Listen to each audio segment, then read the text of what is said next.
So you were showing me before, you took me on a little tour and showing me a number of the council who lived, so to speak, on this floor. And we're sitting in here in this conference room, which is named after Frank McAllery, who is one of the great colourful characters that you dealt with here. He was also known as the Dancing Man. In those early years when you came, Frank was one of the early characters that you encountered and no doubt had a very high opinion of. Yes, Frank was one of the original members of the 11th floor.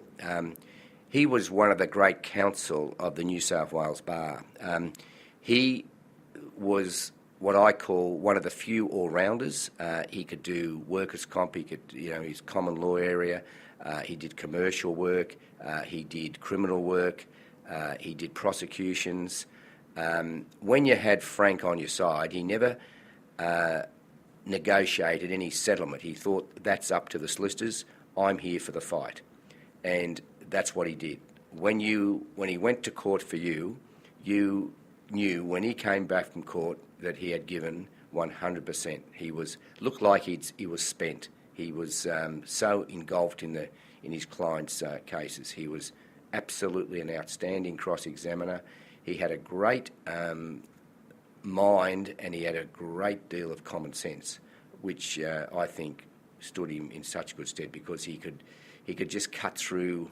As Bill Dean said to me once, Frank would go he wouldn't go around the mulberry bush, he'd get to the teddy bear very quickly.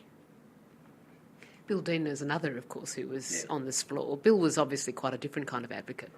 Very much so. Bill had one of the biggest practices that I've ever seen. He was the gentleman's gentleman. He was, or he still is, he's a fantastic man. And he did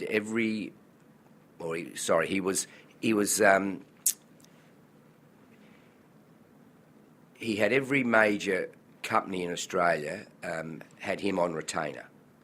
And he had a practice that you just couldn't believe, and yet he did it so easily. He was in the High Court in nearly every major matter in his time.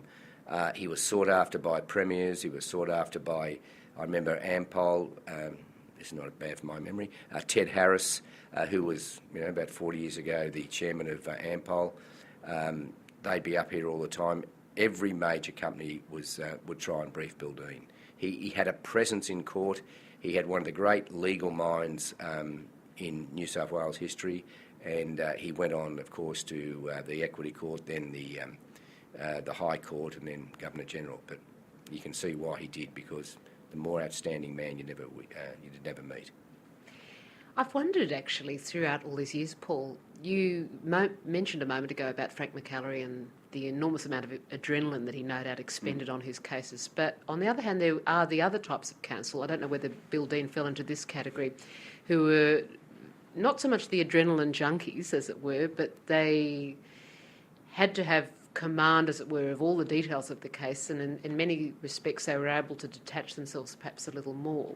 And is that a fair sort of summation of the different types of counsel that you generally see, the two different camps? Yeah, no, that's correct. There are the more the administrative law, the more public law people that do just go to the detail, and they aren't anywhere near as robust in court as somebody like McAllery.